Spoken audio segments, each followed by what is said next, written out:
FIIs और DIIs के आंकड़ों पर एक बार नजर डाल लेते हैं। एफआईआईज ने कल फिर एक बार बिकवाली की कल के सत्र में, और डीआईआईज ने फिर एक बार खरीदारी की। एफआईआईज ने 2400 करोड़ की बिकवाली की, वहीं डीआईआईज ने करीब 3400 करोड़ की खरीदारी कल के सत्र में की थी। लेकिन आज बाजार की चाल कैसी रह सकती है, एफआईआई और डीआईआई की पोजीशनिंग में कैसे बदलाव दिखे हैं? डिम्पी, आप बताएं कैसे चेंजेस दिखे हैं कल पोजीशनिंग में, और उसका इम्पैक्ट आज के बाजार पर कैसा दिखेगा?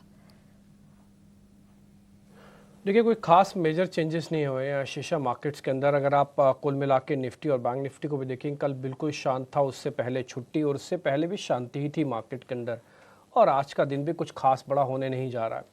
अगर आप गिफ्ट निफ्टी वगैरह को भी देख रहे हैं तो वहाँ से भी कुछ आपको खास बड़े संकेत नहीं है, 10-20 पॉइंट के ही संकेत हैं।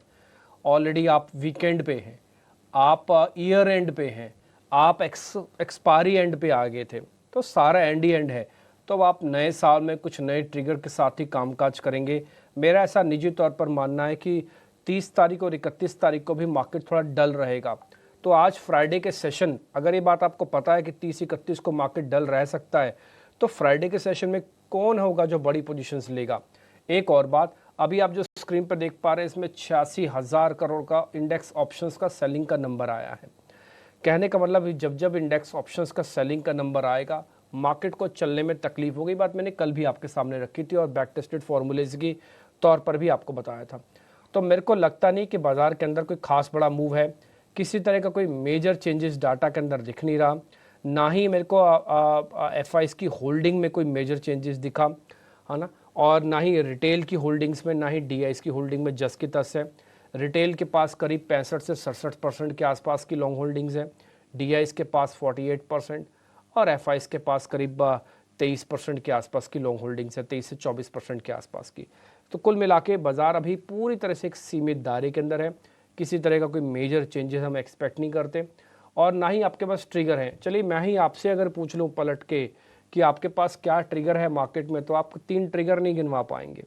अगर मैं आपसे पूछ लूँ कि रेंज का ब्रेकआउट हुआ है, तो वो भी नहीं हुआ। रेंज का ब्रेक डाउन हुआ है, वो भी नहीं हुआ। तो आप क्या कर रहे हैं? चर्न कर रहे हैं। हाँ, चर्निंग में क्योंकि कल थोड़ा सा विक्स बढ़ा है, कल करीब 5% से ज़्यादा के विक्स के अंदर बढ़ोतरी हुई है, तो थोड़ा बहुत उठापटक आपको दिख सकती है, बट वो भी रेंज में रहेगी। रेंज का ब्रेकआउट, रेंज का ब्रेकडाउन अभी लगता नहीं है। एक चीज़ मैं आपको और क्लियर कर देता हूँ, लेवल के हिसाब से अभी एफआईज के नंबर से ही, एफआईज के बिना बढ़े हुए नंबर्स के ये रेंज का ब्रेकआउट होना और टिकना थोड़ा मुश्किल है। इसलिए अगर ये रेंज पार हो भी जाती है ना, तब भी एक मन में डाउट या कॉशियस का स्टांस को मत छोड़िएगा, वो जस का तस रखिएगा। कई बार क्या होता है कि चर्निंग इतनी ज़ोरदार होती है या फिर सेक्टोरल मूवमेंट इतना फास्ट होता है कि आपको रेंज तो दिख जाएगी, लेकिन वापस आपको नीचे ही आना होगा। वजह क्योंकि ठोस प्लेयर सिस्टम के अंदर नहीं है।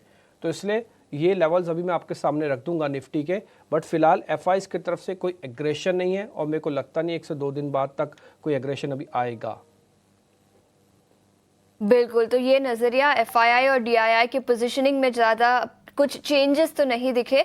लेकिन डिम्पी, निफ्टी और बैंक निफ्टी दोनों एक साथ ही हमें बता दीजिए कौन से लेवल्स पर हमें नजर रखनी चाहिए। ज़्यादा कुछ कल एक्शन नहीं था, 23,750 के आसपास निफ्टी क्लोज होता हुआ नजर आया था।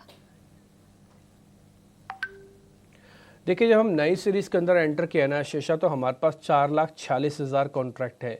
ये क्या ज़्यादा है या कम है? ये मैं बोलूँगा थोड़े से कम है। तो करीब 5 लाख कॉन्ट्रैक्ट अगर होते हैं ऑन एन एवरेज, पिछले 5-6 एक्सपायरी से हमको 5 लाख कॉन्ट्रैक्ट मिलते आए हैं, लेकिन इस बार 4,46,000 कॉन्ट्रैक्ट है, थोड़ा कॉन्ट्रैक्ट्स कम है। तो इसलिए फर्स्ट हाफ में, यानी कि पहले 15 दिन ऑफ द सीरीज़, थोड़ा बहुत पॉजिटिव मोमेंटम आ सकता है।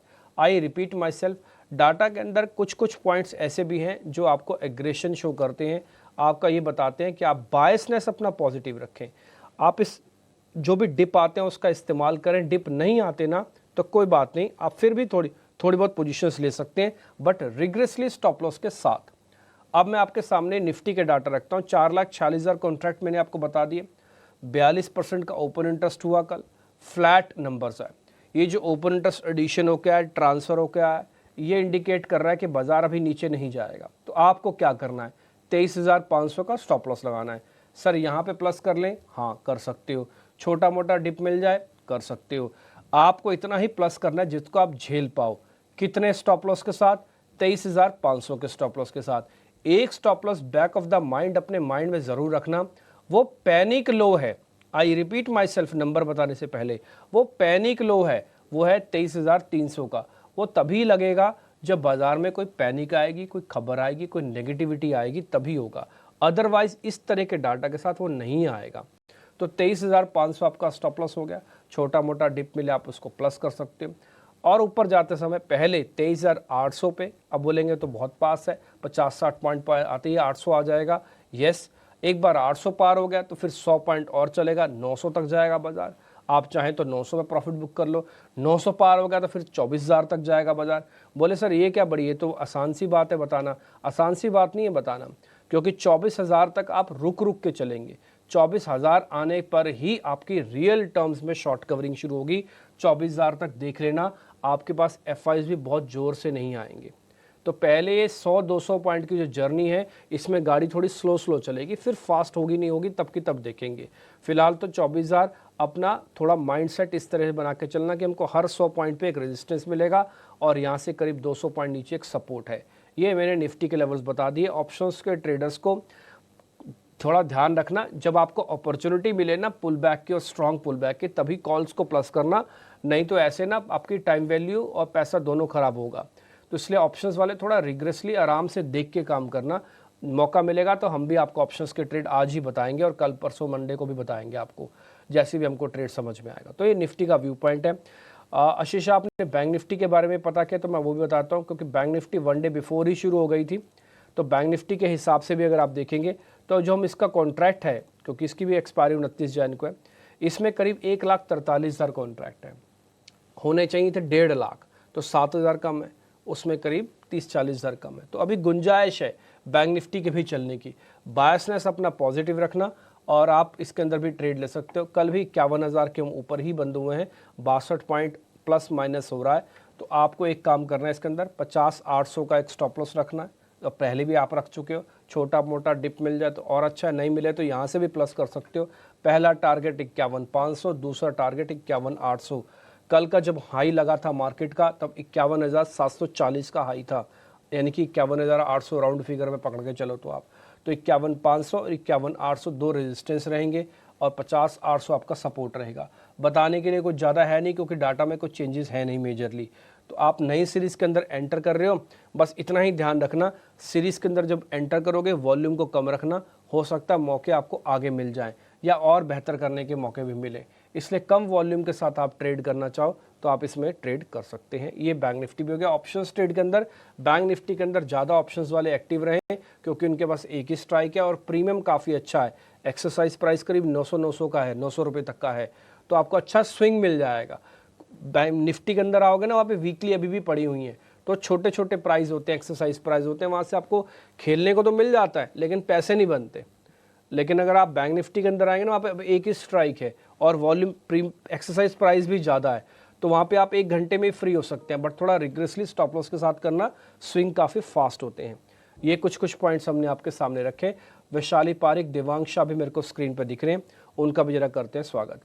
वैशाली मैम बहुत बहुत शुक्रिया, थैंक यू वेरी मच समय देने के लिए। देवांग भाई आपका भी शुक्रिया, thank you very much. Vaishali ma'am आपकी रीडिंग, पिछले 2-3 दिन से मार्केट पूरी तरह से एक रेंज के अंदर है, ब्रेकआउट ब्रेकडाउन कुछ नहीं हो रहा, बट प्रिटेंड कर रहा है कि वो ब्रेकआउट करेगा, ऐसा लग रहा है स्क्रीन को देख के। एक बार आपकी reading. Very good morning everyone. तो देखा जाए एक्चुअली फ्रंट लाइन तो इंडिकेशन तो फ्रंट लाइन स्टॉक से ही होता है। तो फिलहाल हम देख रहे हैं कि जो भी हैवी वेट स्टॉक्स है उसमें से सिर्फ 2 ही स्टॉक्स पॉजिटिव में है, एक है एसबीआई और एक है भारती एयरटेल। बाकी के सभी के ट्रेंड अभी भी डाउन है। तो अभी निफ्टी की बात करें तो निफ्टी इज ऑसिलेटिंग। अभी नियर टर्म सपोर्ट है 23,300 का और 23 और आज के लिए मैं सपोर्ट रखूंगी 23,600 का।